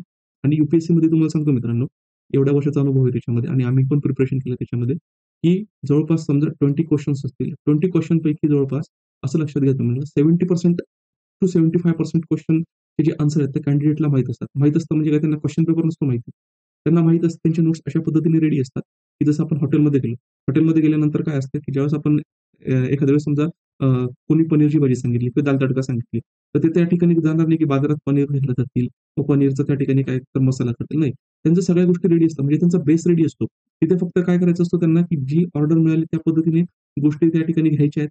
त्या तव्यामध्ये टाकायच्या आहेत आणि ती रेसिपी तयार करून त्या ठिकाणी सर्व्ह करायची. सिमिलरली तुमचे नोट्स हे अशाच पद्धतीने असले पाहिजे, की क्वेशन कशा पद्धतीने आला गेला ना, त्याचं जे काही कंटेंट असेल, रिलेटेड कंटेंट हे तुमच्या नोट्समध्ये असलं पाहिजे आणि ते तुमच्या सबकॉन्शियस माइंडला आठवलं पाहिजे आणि ते मग या ठिकाणी काय केलं गेलं पाहिजे, ते लिहिलं गेलं पाहिजे. हे या ठिकाणी काय करायचं तर लक्षात घ्यायचं. त्याच्यानंतर टेस्ट सीरीज टेस्ट सीरीज करायची आहेत का? मस्ट आहे. कारण टेस्ट सीरीजशिवाय तुम्हाला कळणार नाही. तुम्ही कुठे इम्प्रूव्ह करायची तुम्हाला गरज आहे किंवा कुठे तुम्ही चुकत आहात. तर त्या गोष्टी महत्त्वाच्या आहेत. आता आता टेस्ट सीरीजच्या बाबतीत पण आपण बोलू, कुठल्या गोष्टींवर इम्प्रूव्हमेंट करण्यासाठी आता फोकस दिला पाहिजे, कुठल्या गोष्टींवर फोकस नाही करायला पाहिजे. आता जे कॅन्डिडेट आतापासून स्टार्ट करतायत रायटिंगसाठी, तर त्यांच्याकडे आता पुढचा 1-1.5 महिना आहे. थोडं हँडरायटिंगवर ते वर्क करू शकतात. पण एकदा तुमचं जानेवारी किंवा फेब्रुवारी स्टार्ट झाला, तर तुम्ही हँडरायटिंगकडे जो काही आस्पेक्ट आहे, तो तुम्ही जास्त वर्कआउट त्याच्यावर करू शकत नाही. त्याच्यामुळे मग जर एखाद्याला असं वाटतंय, की माझी हँडरायटिंग समोरच्याला व्यवस्थित समजत नाहीये, तर तुमचा मेंटर असेल, काही असेल, ते तुम्ही आम्हाला अप्रोच करू शकता. थोडं लिहून दाखवा. ते तुम्हाला काही ना काही ट्रिक्स सांगतील, की थोडं फॉन्ट साइज मोठा कर किंवा त्याच्यामध्ये जर अक्षर स्पीड होत नसेल नंतर त्याच्यामध्ये काहीतरी डायग्राम असेल काही क्वेशनमध्ये तर ते ॲड कर. ते तुम्हाला काय करतील, तर मदत करतील. पण मग हे तुम्हाला मग कुठे अप्लाय करायचंय? हे तुम्हाला टेस्ट सीरीजमध्ये अप्लाय करायचंय. मग टेस्ट देत असताना टेस्ट कुठल्या वेळेस द्यायला म्हणजे आपण असं म्हणू शकतो, की त्याचा चांगला आउटपुट येईल. म्हणजे एक म्हणजे तुमचा अभ्यास चांगला झालेला आहे. रीडिंग म्हणजे काय? इथे मी रीडिंग नाही, अंडरस्टँडिंग. त्याचे मायक्रो नोट्स वगैरे जे असेल ते तुम्ही प्रिपेअर केलंय. त्याच्यानंतर त्याचं रिव्हिजन केलेलं आहे आणि मग त्याच्यानंतर तुम्ही टेस्ट दिलेली आहे. मग याच्यामुळे काय होणार आहे, तुमचा बऱ्यापैकी तो सब्जेक्ट चांगल्या पद्धतीने होईल आणि एकदा टेस्ट दिल्यानंतर मग तुम्हाला लक्षात येईल लिहिताना, की कुठल्या गोष्टी तुम्हाला आठवत आहेत, कुठल्या गोष्टी तुम्हाला आठवत नाहीये. व एखादा असा कुठला टॉपिक होता का, की तो एक्झामिनेशनमध्ये येण्याचे चान्सेस जास्त होते, पण माझ्याकडून सुटून गेलेला आहे. मग तुम्ही त्याच्यामध्ये जे काही व्हॅल्युएशन असेल किंवा रिमेनिंग पार्ट असेल, मिसिंग पार्ट असेल, तुम्ही त्याच्यामध्ये काय करणार, तर कव्हर करणार आहेत. अशा पद्धतीने टेस्ट आणि टेस्टमध्ये मग कशा पद्धतीने टाईम मॅनेजमेंट असेल, त्याच्यानंतर असेल हँडरायटिंगचा इश्यू असेल, कंटेंटचा इश्यू असेल, त्या गोष्टी कशा मॅनेज करायच्या याच्यासाठी तुम्हाला काय करतं, तर टेस्ट सीरीज मदत करते. पण ही टेस्ट कधी कामात येणार आहे तुम्हाला, एक म्हणजे तुमच्याकडे इथपर्यंत तुम्ही ह्या गोष्टी कव्हर केलेल्या आहेत. म्हणजे नोट्स मेकिंगपर्यंत आलेल्या आहेत आणि नंतर तुम्ही नोट्स रिवाईज करून कशासाठी जातात, तर टेस्ट देण्यासाठी जात आहेत. ही एक गोष्ट. म्हणून हे हे जे काही आहेत, ह्या पद्धतीने तुम्हाला काय करायचं आहे, तर याला कव्हर करायचं आहे. आता याला आपण अजून डिटेलमध्ये कव्हर करणार आहोत. डोंट वरी. कारण एकाच लेक्चरमध्ये या सगळ्या गोष्टी कव्हर करणे पॉसिबल होणार नाही. आणि बऱ्याच वेळेस जर लेक्चर लांबलं, तर मग एक तर मग कॅन्डिडेट काय करतात, तर त्याच्याकडे ते बघत नाही. मग तो एक होतो. मग आता एसेचं पण बघत असताना एक लक्षात घ्या, की डेली बेसिसवर आता रायटिंगमध्ये अजून येईल कॅन्डिडेटला, की डेली रायटिंग करायला पाहिजे का? करा डेली रायटिंग काहीच प्रॉब्लेम नाहीये. एखाद तास किंवा अर्धा तास असेल, तुम्ही लिहिलं पाहिजे. आता लिहिण्याची पण प्रोसेस लक्षात घ्या मित्रांनो. काय असतं एक सिक्वेन्स म्हणजे याच्यात तुम्ही डिटेल नाही, पण एक सिक्वेन्स सांगतो तुम्हाला. पहिले काय केला जातो, क्वेशन रीड केला जातो. त्याच्यानंतर त्याची काय होते, अंडरस्टँडिंग होते. ठीक आहे. अंडरस्टँडिंग झाल्यानंतर ना त्याच्याशी संबंधित जे काही कन्सेप्ट किंवा जेही काही तुम्ही वाचलेलं असेल किंवा ज्याही गोष्टी तुम्हाला माहीत असतील, त्या थोड्या तुमच्या ब्रेनमध्ये ना यायला लागतात. म्हणजे थोडं आपण त्याला रिकॉल म्हणू शकतो. ठीक आहे. ही रिकॉल होत असताना तुम्ही ना, जी इन्फॉर्मेशन रिकॉल होते, त्याला तुम्ही काय करताय तर फ्रेम करताय. तुमच्या म्हणजे इंट्रोडक्शनमध्ये काय, बॉडीमध्ये काय, कन्क्लुजनमध्ये काय आणि त्याच्यानंतर मग काय होतंय, की तुम्ही ॲक्चुअली काय करताय त्याला रायटिंग करताय. म्हणजे रायटिंग ही सगळ्यात शेवटचा पार्ट आहे. पण त्याच्या अगोदर जर आपण बघितलं ना, हे सगळ्या गोष्टी आहेत. समजा सुरुवातीला तुम्हाला काय लिहू हे समजत नसेल, तर पहिले कशावर तुम्हाला वर्क करायचंय, याच्यावर वर्क करा. म्हणजे पहिले ब्रेनला थोडं ट्रेन करा. मग ट्रेन कसं करणार? यू-पी-एस-सीचा प्रिव्हियस क्वेशन पेपर घ्यायचा. त्यानंतर जो विचारलाय ना, तर बसायचं जरा 5 मिनिटं बसायचं. लिहायची घाई नाही करायची. सुरुवातीचा 1-2 वीक जरी जर तुम्हाला समजत नसेल काय लिहायचं तर. क्वेशन पकडायचा आणि क्वेशनमध्ये ज्या पद्धतीने विचारलं असेल, हां, मग मी काय लिहू शकतो याच्यामध्ये? मग तो थोडा विचार करायला सुरुवात करायची. मग ते काय लिहू शकतो? मग तुम्हाला लक्षात येतं, की ठीक आहे, याची सुरुवात जी असेल मी डेफिनिशनने करू शकतो का? त्याच्यानंतर काही कोट करू शकतो का? किंवा काही डेटा टाकू शकतो का? त्याच्यानंतर मग मेन बॉडीमध्ये याच्यात काय येईल? मग किंवा क्वेशनचे किती पार्ट विचारलेत? मग त्याच्यामध्ये पहिल्या पार्टमध्ये काय विचारलंय? दुसऱ्या पार्टमध्ये काय विचारलंय? कन्क्लुजनमध्ये काय विचारलंय? म्हणजे तुम्ही काय करताय, रोज तुमच्या ब्रेनला काय करताय, तर ट्रेन करताय. मग अशी एक्सरसाइज तुम्हाला काय करायची, तर करायची आहे. मग आता हे तुम्ही कसं चेक करणार, की ते बरोबर आहे का चुकीचं आहे? आता काही वेळेस काय तर एक मॉडेल आन्सर्स असतात. त्याच्यावर तुम्हाला स्ट्रक्चर लक्षात येईल किंवा दुसरा टॉपर्सचे ज्या आन्सर शीट्स असतील यू-पी-एस-सीचे, तर त्याला रेफर करा. मग एक इंग्लिशवाल्या कॅन्डिडेटसाठी तर काही प्रॉब्लेम नाहीये, की मोस्ट ऑफ द जे काही इंग्लिशमध्ये सिलेक्टेड असलेले टॉपर्स आहेत, त्याच्या कॉपीज अवेलेबल आहेत. हां, जे कॅन्डिडेट मराठीतून प्रिपेअर करतात, ते काय करू शकतात, हिंदीमधले जे सिलेक्टेड टॉपर्स आहेत ना, त्याच्या कॉपीज बघा. ते कॉपीज बघितल्यानंतर आहे ना, ते क्वेशन बघायचा. क्वेशन बघितल्यानंतर तुम्ही उत्तरात काय लिहू शकले असते, ते थोडं मनन करायचं आणि ते मनन केल्यानंतर मग बघायचं, की टॉपरने कशा पद्धतीने लिहिलेलं आहे. मग तुम्हाला लक्षात येते, की तुम्ही काय लिहिलेलं आहे आणि टॉपरने काय लिहिलंय. मग याच्यामधला जो गॅप आहे ना, तो हळू त्या ठिकाणी काय करायचं, तर फाइंड आउट करायचा आणि याच्यामध्ये तुमचा मेंटर आहे. तो मेंटर म्हणा, टीचर म्हणा, गाईड म्हणा, फ्रेंड म्हणा, फिलॉसॉफर म्हणा, हा तो तुम्हाला काय करणार तर त्या ठिकाणी मदत करणार आहे. मग अशा पद्धतीने तुम्ही याच्यामधला जो काही गॅप असेल, तो ब्रिज करू शकता. म्हणून सगळ्यात महत्त्वाचं म्हणजे काय, जी थिंकिंग आहे ना, आता तुम्ही थिंकिंग तुमची एक आपण असं म्हणू शकतो फक्त झोपलं त्यावेळेस तुमच्या ब्रेनला काय तर शांती. नाहीतर ऑल्वेज काय आहे, तुमच्या डोक्यामध्ये ती प्रोसेस पूर्ण चालली असली पाहिजे, की मी ह्या गोष्टी कशा पद्धतीने करू शकतो किंवा कशा पद्धतीने इम्प्लिमेंट करू शकतो. जसं तुम्ही थिंकिंग लावाल किंवा थिंकिंगची प्रोसेस तुमची चालू होईल, तर ते तुम्हाला आन्सर रायटिंगमध्ये काय होणार आहे, तर त्या आपण काय म्हणू शकतो ते तुम्हाला हेल्पफुल राहील. कारण लक्षात घ्या मित्रांनो, रायटिंग ही सगळ्यात शेवटची स्टेज येते. पण रायटिंग जरी शेवटची स्टेज असली, तरी रायटिंग शिवाय तुम्हाला मार्क मिळणार नाही आणि शेवटची आहे स्टेज म्हणून शेवटी लिहायला सुरुवात करायचं तर तसं नाही. पण इथे पोहोचण्याच्या अगोदर, त्याच्या अगोदर ज्या गोष्टी लागतायत ना, तर त्या करणे आपल्याला काय आहे, तर क्रमप्राप्त आहे किंवा त्या गोष्टी गरजेच्या आहेत. हे झालं. मग आता रायटिंग. पुन्हा रायटिंगचाच एक पार्ट येतो त्याच्यामध्ये, की रायटिंग करत असताना रायटिंगचे पण वेगवेगळे फेजेस. फेजेस म्हणजे काय? स्ट्रक्चर सगळ्यांना माहीत असतं. इंट्रोडक्शन, बॉडी कन्क्लुजन तर कोणी सांगते. त्याच्यामुळे त्याच्यात काही ह्या लेक्चरमध्ये तरी मी तेवढं बेसिकमध्ये जात नाही. मग आता रायटिंगमध्ये तुम्हाला जर बघितलं, तर यू-पी-एस-सीमध्ये म्हणा किंवा आता एम-पी-एस-सी राज्याच्या डिस्क्रिप्टिव्ह पॅटर्ननुसार म्हणा, तर रायटिंगमध्ये थोडं तुम्ही डिफरन्शिएट करू शकता. डिफरन्शिएट म्हणजे काय? एक रायटिंग येते एसेची. याच्यामध्ये पूर्ण तुम्हाला फ्लो इन्शुअर करावा लागतो. दुसरा येतो त्याच्यामध्ये 3 जी-एस पेपर म्हणजे जी-एस 1, 2, 3 त्याच्यानंतर येतो जी-एस 4 आणि येतो एक ऑप्शनल. हा जो ऑप्शनल येतो. आता जी-एस 1, 2, 3 मध्ये पण बघितलं. मोस्ट ऑफ त्याच्यात जी-एस 1 आणि जी-एस 3 याच्यामधले जे क्वेशन्स असतात ना, याच्यामध्ये आर्टिक्युलेशनचं एवढं काम नाही पडत. म्हणजे आपण असं म्हणू शकतो, समोरच्याला थोडं समजून सांगण्याची जी काही पार्ट आहे ना, एकदम प्लेन याच्यामध्ये जर असेल ना, तर ते लिहू शकतो. जी-एस 2 मध्ये थोडा प्रॉब्लेम येतो. म्हणजे एखादा जर क्वेशनचा ट्विस्टेड विचारला ना, तर एक तर लीगल लँग्वेज थोडी पाहिजे. लीगल म्हणजे काय एकदम लॉयर सारखी नाही. पण जे विचारलंय ते आर्टिक्युलेट करण्यासाठी ठीक आहे. तर ते आपल्याला काय पद्धतीने थोडं आर्टिक्युलेशन या ठिकाणी थोडं जी-एस-1 आणि जी-एस-3 पेक्षा जास्त लागतं. हे मी कुठल्या बेसिसवर म्हणतोय, आतापर्यंत यू-पी-एस-सीचे जसे पेपर झालेले त्याच्यामध्ये. जी-एस-4 मध्ये काय आहे, जी-एस-4 मध्ये पण लँग्वेजचा रोल महत्वाचा आहे. म्हणजे एसे जी-एस-4 त्याच्यानंतर जे जी-एस-1, 2, 3 मध्ये तुम्ही इंट्रोडक्शन, कन्क्लुजन लिहितात. म्हणजे जिथे फ्लो महत्वाचा असतो लिहिण्यामध्ये आणि ऑप्शनलमध्ये पण. आता ऑप्शनलमध्ये प्रत्येक वेळेस काही एकदम शॅलो आन्सर नाही लिहिलं जात. थोडं डेप्थमध्ये जावं लागतं. म्हणून इथली लिहिण्याची जी स्टाईल आहे, हे जे स्टाईल्स आहेत ना, हे 4 स्टाईल थोड्या म्हणजे बऱ्यापैकी काय होतात, इंट्रोडक्शन, बॉडी, कन्क्लुजन सेम आहे. पण वे ऑफ आर्टिक्युलेशन आहे, ते त्या ठिकाणी काय होतं, तर व्हेरी होत जातं. एसेमध्ये पण तेच आहे. कारण एसेमध्ये 2 एसे लिहायचे आहेत. त्या 2 एसेमध्ये प्रत्येक एसे जो असेल, तो 1000 ते 1200 शब्दाचा आहे. ठीक आहे. मग आता जर तुम्ही आन्सर रायटिंग अगोदर केलेली नसेल किंवा केली असेल ती व्यवस्थित पद्धतीने नसेल, तुम्ही पहिल्याच दिवशी काही 1000 किंवा 1200 शब्द नाही लिहू शकत ना. सुरुवात तुम्हाला काय करावं लागेल, पहिले तुम्ही 10 मार्कासाठी कराल किंवा काहींनी जर काहीच लिहिलेलं नसेल, ॲट ते काहीतरी लिहायला तर सुरुवात करतील. मग नंतर 10 मार्कासाठी, मग नंतर 15 मार्कासाठी. मग नंतर कुठेतरी तुमचा एसे तुम्ही लिहायला सुरुवात केलं, तर त्याच्यामध्ये तुम्ही काहीतरी 500-600 शब्दापर्यंत एसे द्याल. मग त्याच्यानंतर दुसरा एसे जो असेल, तो तुमचा काहीतरी 1000-1200 शब्दापर्यंत जाईल. मग तो एक एसे लिहायची सुरुवात झाल्यानंतर मग तुम्ही 2 एसे सोबत लिहाल. म्हणजे ही प्रोसेस जी असणार आहे, ही प्रोसेस काय असणार तर ग्रॅज्युअल होणार आहे. मग एसेमध्ये जर आपण बघितलं, तर याच्यावर थोडं फोकस करायची गोष्ट काय मित्रांनो, एक लक्षात घ्या.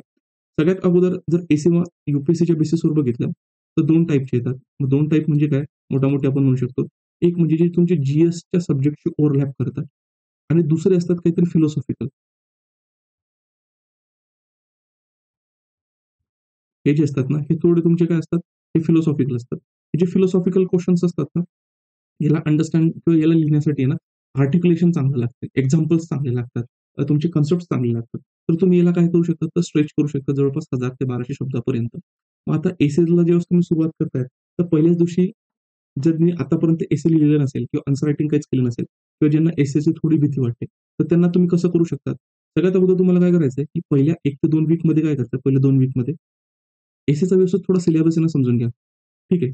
नेमकं त्याची डिमांड काय आहे? दुसरी गोष्ट ना त्याची पी-वाय-क्यूज काय आहे? म्हणजे यू-पी-एस-सीमध्ये कशा पद्धतीने विचारलेले आहेत. थोडं त्याच्यामध्ये जा आणि थोडं ब्रेनस्टॉर्मिंग करा, की कुठली थीम. आता तुम्ही आपल्या Telegram चॅनलला जर आले ना, तर एसीचे पण जे काही टॉपिक्स आहेत, आपण सब्जेक्ट वाईज काय केलेलं तर क्लासिफाय केलेलं आहे. ते थोडे तुम्हाला काय करायचे आहेत, तर व्यवस्थित बघायचे आहेत. आता याच्यानंतर तुम्हाला काय करायचं, तर टॉपरच्या कॉपीज बघायच्या. टॉपरच्या कॉपीज म्हणजे काय, इंग्लिश मीडियमसाठी काही प्रॉब्लेम नाहीये, अवेलेबल आहे. मराठीवाल्यांसाठी जर तुमच्याकडे असतील कुठे अवेलेबल, तर ठीक आहे. पण मग समजा मराठीच्या टॉपरची कॉपी नसेल किंवा एखाद्या सिलेक्टेड कॅन्डिडेटची जर कॉपी नसेल तुमच्याकडे, की कशा पद्धतीने लिहिलेलं आहे, तर तुम्ही हिंदीमध्ये असणारे जे काही टॉपर्स आहेत, त्याच्या कॉपीज काय करू शकतात, तर बघू शकतात. कारण मराठी आणि हिंदीमध्ये काय भाषेचा फरक आहे, पण लिपी सेम आहे, देवनागरी लिपी. म्हणून तुम्हाला हे समजायला मदत होईल. आता हे बघितल्यानंतर तुम्हाला काय करायचंय, की त्याने लिहिला कसा आहे? सुरुवातीला ते 1-2 दिवस काय करायचं तुम्हाला फक्त हे बघायचं त्याने लिहिलं कसं आहे. आता मी हेही तुम्हाला दाखवेल, की त्याने कशा पद्धतीने लिहिलेलं आहे आणि कुठले पाठ तुम्हाला काय करायचे आहेत, उघड्या डोळ्याने बघायचे आहेत. नाहीतर फक्त तुम्ही वाचून घेतात, पण वाचत असताना त्याने फ्रेमवर्क कसं केलेलं आहे. मग ते फ्रेमवर्क कसं केलंय, त्याच्यानंतर कनेक्टिव्हिटी कशी इन्शुअर केली आहे, आर्ग्युमेंट कशी लिहिलेले आहेत, त्या आर्ग्युमेंटला सपोर्ट करण्यासाठी एक्झाम्पल कसं लिहिलेलं आहे. त्याच्यानंतर जर आपण बघितलं तर एसेला किती डायमेन्शनमध्ये फोल्ड केलेलं आहे, म्हणजे ब्रेक केलेलं आहे. हे सगळ्या गोष्टी याच्यामध्ये येतात. ह्याही तुम्हाला काय होतील तर हळू कळतील. त्याच्यानंतर 3rd वीकमध्ये काय करायचं ब्रेनस्टॉर्मिंग करायचं आणि एसेची स्ट्रक्चरिंग करायला सुरुवात करायची. मग एसेची स्ट्रक्चरिंग करायला सुरुवात करायची म्हणजे काय मित्रांनो, की समजा याच्यामध्ये तुम्हाला मदत काय करणार पुन्हा टॉपरची टॉपिक. पहिले जे तुम्ही 1-2 एसे बघितले असतील, वाचले असतील ना, काही हरकत नाही. तो एसेचा टॉपिक बघायचा आणि एसेच्या टॉपिकला काय करायचं, ब्रेक करायचा. ठीक आहे. तो ब्रेक करायचा टॉपिक आणि ब्रेक केल्यानंतर आहे ना, तर त्याचे जे रिलेटेड जे टॉपिक्स आहेत, ते तुम्ही सिक्वेन्समध्ये कशा पद्धतीने काय करताय, तर बसवताय. हे इन्शुअर करायचं. गरजेचं नाही हे तुमच्या टाईम पिरियडमध्ये होईल. कारण तुम्ही एसे आतापर्यंत एवढा लिहिलेलाच नाहीये. तर ते तुम्हाला एका दिवसात जमेल असं तर काही होणार नाही. त्याला करा. त्याला पहिले काय करायचं स्ट्रक्चरिंग करा. मग स्ट्रक्चरिंग झाल्यानंतर तुम्हाला लक्षात येईल, की हां, याच्यामध्ये माझ्याकडे ना एक 10-15 पॉइंट आलेले आहेत. मग त्याच्यामध्ये तुम्ही लक्षात घ्या, की कुठला पॉइंट तुम्ही इंट्रोडक्शनमध्ये लिहिणार आहेत. ठीक आहे. कुठला पॉइंट तुम्ही बॉडीमध्ये लिहिणार आहे. त्याच्यानंतर कुठला पॉइंट तुम्ही काय करणार आहे, तर कन्क्लुजनमध्ये लिहिणार आहे. ठीक आहे. हे झाल्यानंतर काय हे तुमचं स्ट्रक्चरिंग तुम्हाला करायचंय. मग तुम्हाला इथं काय शिकणार आहे, तुम्ही ते स्ट्रक्चरिंग करायला शिकणार आहेत. मग ते स्ट्रक्चरिंग करायला झाल्यानंतर आहे ना, मग काय सुरुवात करायचं, जर एकदम 1000-2000 शब्दाचं जर एसे लिहिलं जात नसेल ना, मग पहिले 2-1 दिवस कशावर वर्क करायचं इंट्रोज. इंट्रो कसं लिहू शकतो मी? महिला पूर्ण मदत काय करेल, हे टॉपरच्या कॉपीज बघायचं त्यांनी कशा पद्धतीने लिहिलंय. मग थोडं आपण एखादा एसेचा टॉपिक बघायचा. त्याला स्ट्रक्चरिंग जर केली, स्ट्रक्चरिंग केल्यानंतर तुम्हाला लक्षात येऊन जातंय, की हे 10 पॉइंट आहेत. म्हणजे सगळे 10 पॉइंट लिहिल्यापेक्षा ना, हां, पण ह्या इंट्रोमध्ये मी एक्स-वाय-झेड पॉइंट घेऊ शकतो. हां, मग आता एक्स-वाय-झेड पॉइंटला मी इंट्रो कसं लिहू शकतो? किंवा त्या एक्स-वाय-झेड पॉइंटचा उपयोग मी इंट्रोमध्ये कसा करू शकतो? मग त्याच्यासाठी ब्रेनस्टॉर्मिंग करायची आणि मग ते 4-5 ओळीचं किंवा 10 ओळीचं आहे ना इंट्रो लिहायचं. आता पहिल्या ह्याच्यात तर तुम्हाला चांगलं म्हणजे येणार नाही. पण मग पहिल्यांदा बघायचं, दुसऱ्या दिवशी त्याला वाचायचं. मग ज्या काही अननेसेसरी गोष्टी असतील त्या खोडायच्या. मग पुन्हा त्याला रिफाईन करायचं. त्याला पुन्हा रिड्राफ्टिंग करायचं. मग याच्याने काय होणार तुम्हाला इंट्रोडक्शन कसं लिहायचं हे तुम्ही शिकाल. सिमिलरली मग तुम्हाला कन्क्लुजनमध्ये आणि सिमिलरली बॉडीमध्ये म्हणजे प्रत्येक पॅराग्राफ लिहित असताना कशा पद्धतीने लिहिलं गेलं पाहिजे. मग हे तुम्ही काय करताय तर सेपरेटली शिकताय. इंट्रो कसा लिहिला पाहिजे, बॉडी कसा, कन्क्लुजन कसं. त्याच्यानंतर पुढचा जो पार्ट येणार आहे, तो पुढचा पार्ट येणार आहे यांच्यामध्ये इंटरलिंकेजेस. यांच्यामध्ये इंटरलिंकेजेस कशा पद्धतीने इन्शुअर करायचं. मग इंटरलिंकेजेससाठी पण काही वेगवेगळे टेक्निक्स असतात किंवा टेम्पलेट्स असतात. ते आपण आपण हळू काय करू तर बघू. आणि नंतर पुन्हा बॉडीमध्ये जे असेल, तर बॉडीमध्ये आर्ग्युमेंट्स लिहित असताना कसे लिहिले पाहिजे. त्याच्यातले जे थीम, थिसीस असतील, अँटिथिसिस असतील किंवा आर्ग्युमेंट्स असतील, वेगवेगळ्या अँगलने कशा पद्धतीने एक्सप्लोर करायला पाहिजे, हे बघायचं. नंतर तुमचा जो ऑर्गनाइज एसे, तो ऑर्गनाइज एसे त्या ठिकाणी काय होतोय, तर तयार होतोय आणि मग हा एक एसे तुम्हाला पूर्ण अशा पद्धतीने लिहिल्यानंतर, मग तुम्ही नंतर काय होत आहे, एकाच दिवशी तुम्ही 2 एसे लिहायला एक्झामपर्यंत त्या ठिकाणी काय होणार, तर रेडी होणार आहे. आता एसेसाठी वेगळं कंटेंट प्रिपेअर करण्याची गरज नाहीये. तुम्ही जे जीएसचं प्रिपरेशन करणार आहात आणि त्याच्यानंतर जे करंटचं प्रिपेअर कराल. करंट सुरुवातीला बेसिक कंप्लीट करून घ्या आणि नंतर करंटला त्याला टच द्या. करंटला लगेच जाण्याची गरज नाही आहे. तर तो एक. त्याच्यानंतर तुमचा एथिक्सचा जो पेपर आहे, तो एथिक्स अगदी व्यवस्थित करा. म्हणजे एथिक्समधले जे काही थिंकर्स असतील, एथिक्समध्ये दिलेले जे ॲब्स्ट्रॅक्ट टॉपिक्स असतील, म्हणजे शांतता म्हणजे काय? त्याच्यानंतर प्रेम म्हणजे काय? अशा ज्या काही गोष्टी असतील, ते तुम्हाला समजायला लागलं, त्याचे आर्ग्युमेंट्स समजायला लागले ना, त्याचा उपयोग पण तुम्हाला काय होणार, तर एसेमध्ये होणार आहे. आणि हे झाल्यानंतर पण जशी-जशी एक्झाम जवळ येईल ना, तर एक्झाम जवळ आल्यानंतर तुम्हाला काय करायचंय, की प्रत्येक थीमवर आहे ना, काहीतरी कंटेंट एसेसाठी तयार करायचंय.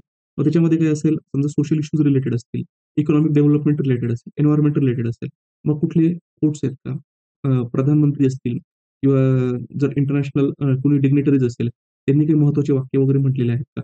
कुठली पोएम आहे का? कुठलं चांगलं बुक आलंय का? किंवा कोणी काही चांगलं गाणं वगैरे म्हटलंय का? किंवा मराठीमध्ये लिहित असाल तर अभंग असतील. एक ओवी असतील, कवी असतील, ठीक आहे. ते कवी म्हणजे कवींच्या कविता असतील. त्या गोष्टी तुम्हाला काय करायचंय, तर यूज करायचंय आणि ते थिंकिंग करायचंय. तुम्ही कुठल्या कॉन्टेक्स्टमध्ये त्याला यूज करू शकता. जोपर्यंत तुम्ही थिंक नाही करणार ना, की तुम्ही कुठे याचा उपयोग करू शकता, तोपर्यंत त्याचा काहीच उपयोग नाहीये. नुसतं तुमच्या नोट्सवर राहील आणि तुम्ही थिंकिंग जर नाही केलं, तर त्याचा उपयोग कुठल्याच पद्धतीने ते तुम्ही करू शकणार नाही. कारण नोट्सवर आल्यानंतर मी कुठे अप्लाय करू शकतो, ते तुम्हाला कळलं पाहिजे. म्हणजे हे तुमच्या सबकॉन्शियस माइंडमध्ये तुमचं काय होतंय, तर तुमचं म्हणतो ना बेस हॉटेलमध्ये गेल्यानंतर तो रेडी होते आणि जसं तुम्ही एक्झाम हॉलमध्ये जाल, तर तुम्हाला फक्त डिश काय करायची, समोरच्याने ऑर्डर दिली तर सर्व्ह करायची. मग हे जे सबकॉन्शियस माइंडमध्ये तुमचा जो बेस रेडी करतायत, हा तुमचा इथे होतोय.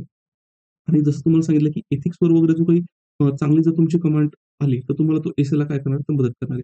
मग एसेला तुम्ही काय करू शकता, वीकमध्ये एखाद दिवस किंवा अर्धा दिवस जो असेल, तो एसएला देऊ शकता. याच्याने तुम्हाला काय होणार फक्त हे ग्रॅज्युअली जे असेल, ते तुम्हाला काय करायचं तर प्रोग्रेस करायचा आहे. आणि मग एकदा तुमचं ही प्रोसेस जवळपास एक 3 वीक, 4 वीक झाली, की तुम्हाला लक्षात यायला लागलं, की एसे कशा पद्धतीने लिहिले गेले पाहिजे. मग त्याच्या पुढच्या महिन्यापासून तुम्हाला काय सुरुवात करायची आहे, तर एसे लिहायला सुरुवात करायची आहे. प्रत्येक वीकमध्ये जे असेल, तर 2-1 एसे लिहून काढा. जेणेकरून काय होणार आहे, की जोपर्यंत तुम्ही मेन्समध्ये जाल, म्हणजे आपण म्हणू शकतो, की त्याला तुमचा एप्रिल महिन्याच्या 5 का 6 एप्रिलला काय तुमचा एसएचा पेपर आहे. हे त्या दिवशी तुम्हाला काय झालं पाहिजे, तर काही अडचण आली नाही पाहिजे. याच्याही आपण थोडं डिटेलमध्ये बघणार आहोत. इथं सांगण्याचं तात्पर्य काय आहे, की कारण बरेचसे कॅन्डिडेट आता ना एसेबद्दल थोडे साशंक झाले, की याला डील करत असताना कसं करायचं? तर प्रत्येक गोष्टीला काय करायचं, जेवढी मोठी गोष्ट असेल ना, जेवढ्या एटॉमिक लेव्हलला तुम्हाला ब्रेक करता येईल, तेवढ्या एटॉमिक लेव्हलला तुम्हाला काय करायचंय, त्याला ब्रेक करायचंय. आणि ते एटॉमिक लेव्हलला ब्रेक केलं, त्यानंतर त्याला काय करायचं, तुम्हाला क्लब करायचंय. आणि प्रत्येक म्हणजे जर आपण मॉलिक्यूलमधल्या प्रत्येक एटॉमचं तुम्ही केअर केलं, तर तुमचा मॉलिक्यूल चांगलाच होणार आहे. ठीक आहे. तर त्याच्यासाठी हा थोडं याला अजून थोडं डिटेलमध्ये आपण बघू. आता सगळ्यात महत्त्वाचं म्हणजे काय, की जे तुम्हाला सांगितलं, की फंडामेंटल रिसोर्सेस वगैरे सुरुवातीला जे पाहिजे. आता डिकोडेड सिलेबस असणार आहे. ठीक आहे. मग तो इंग्लिशमध्ये असेल, मराठीमध्ये असेल. त्याच्यानंतर जर आपण बघितलं तर पी-वाय-क्यूज आहेत. मग ते एस-एचे असतील, जी-एस 1, 2, 3, 4 असेल. त्याच्यानंतर एथिक्सचं सेक्शन ए, एथिक्सचं सेक्शन बी असेल. हे सगळे तुम्हाला कुठे भेटणार आहेत? तर आपल्या टेलिग्राम चॅनलला ह्या जे पी-डी-एफ्स आहेत, पी-वाय-क्यूच्या ह्या तुम्हाला त्या ठिकाणी काय तर भेटून जातील. आता त्याच्यानंतर आपण काही कोर्सेस रन करत जसं हिस्ट्री ऑप्शनल आहे. आता हिस्ट्री ऑप्शनलमध्ये जे आहेत तर रेकॉर्डेड प्लस लाईव्ह. रेकॉर्डेडमध्ये आपले 3 सेक्शन जे आहेत म्हणजे एन्शियंट, मिडिव्हल, मॉडर्न त्या गोष्टी झालेल्या आहेत. त्याच्यानंतर मॉडर्न वर्ल्ड हिस्ट्री जो आहे तो पण आपल्याला त्या ठिकाणी चालू आहे. तर तुम्ही याच्यामध्ये त्याला काय करू शकता, ज्यांना हिस्ट्री ऑप्शनल आहे ते आपलं जॉइन होऊ शकतात. त्याच्यानंतर एथिक्स, इंटिग्रिटी आणि एप्टिट्यूड आहे. याचं आपलं पुस्तक पण येतंय आणि याचा कोर्स पण आपला काय आहे तर सुरू आहे. तुम्ही पण याला काय करू शकता तर जॉइन करू शकता. आणि आपली सिद्धार्थ मेंटरशिप जो प्रोग्राम आहे तो पण आपला रन होतोय. मग तुम्ही 2025 ला प्रिपेअर करत असाल किंवा 2026 ला करत असाल मेन्ससाठी. तर मेन्स स्पेसिफिक हा काय आहे तो प्रोग्राम आहे. याचा तुम्हाला काय होणार तर नक्कीच याला फायदा होईल. याच्या संदर्भातली जी काही माहिती वगैरे असेल ना, ती आपल्या YouTube चॅनलच्या म्हणजे आपल्या प्लेलिस्टमध्ये वगैरे काय होणार, तुम्हाला याची माहिती भेटून जाईल. आणि जास्त माहिती मिळवण्यासाठी तुम्ही काय करू शकतात आपल्याला या नंबरवर कॉल करू शकतात. हां, 9511900488 ठीक आहे. तुम्हाला काही अडचण असेल, तर तुम्ही याच्यावर काय करू शकता, या नंबरवर कॉल करू शकता. आता लवकरच आपण काय आन्सर रायटिंग प्रोग्राम असेल, त्याच्यानंतर आपली जी-एस आणि हिस्ट्री ऑप्शनलची जी टेस्ट सीरीज आहे, ती पण आपण काय करत आहोत, तर लॉन्च करत आहोत. आणि art culture, Bhakti movement, post independence, modern world history याच्याशी संबंधित असणारे जे टॉपिक्स आहेत, ते तुम्हाला मेन्ससाठी आवश्यक आहे. ते पण आपण काय करणार आहोत, ते तुम्हाला म्हणजे त्याचे पण आपण एक कोर्स जो काही असेल, तर तो लॉन्च करणार आहोत. आता हे जे टॉपिक्स आहेत ना, हे तुम्ही थोडे नंतर करा. आता माझा सब्जेक्ट जरी असला, तरी मी तुम्हाला याच्यासाठी सांगतोय, तुम्ही याला करायला जर गेले ना, तर तुमचा हा टाईम खूप जास्त खातो आणि त्याच्यामध्ये तुम्हाला लक्षात येत नाही, की खूप किती वेळेला दिला पाहिजे किंवा किती वेळ नाही दिला पाहिजे. त्याच्यापेक्षा जे जास्त मार्क्स देणारे टॉपिक्स असतील ना, ते अगोदर त्याचे कव्हर करा. म्हणजे हे असं आहे, की याला जास्त टाईम पण नाही दिला गेला पाहिजे आणि याला सोडलं पण नाही पाहिजे. म्हणजे तुम्ही सोडले का म्हणजे गेले. कारण की मग काही कॉम्पिटिशनमध्ये मग बाकीचे तर चांगले आन्सर लिहिणार आहेत. तर तुम्ही रेसमध्ये मागे राहू शकत नाही. पण जो एक ऑप्टिमम टाईम आहे, ऑप्टिमम टाईम तुम्हाला त्या ठिकाणी काय करायचंय, तर दिला गेला पाहिजे. आता फ्रिक्वेंटली काय करणार आहोत आपण YouTube चॅनल मार्फत जे असेल, तर आपण भेटत असणार आहोत. तुम्ही आपल्या Telegram चॅनलला देखील काय करा, तर जॉइन करा. आणि आपण जो असेल तर डेली आपण असं म्हणू शकतो, की जे काही करंट अफेअर्स असेल किंवा एक महत्त्वाचं एडिटोरियल असेल, त्याचं ब्रीफिंग वगैरे जे असेल, ते आपण त्याच्यामध्ये देतो. आणि लवकरच आपण जे काही आन्सर रायटिंगचे टिप्स असतील, ते आपण द्यायला त्या ठिकाणी काय करणार आहोत, तर सुरुवात करणार आहोत. आजचं लेक्चर मित्रांनो तुम्हाला कसं वाटलं ते आम्हाला कळवा.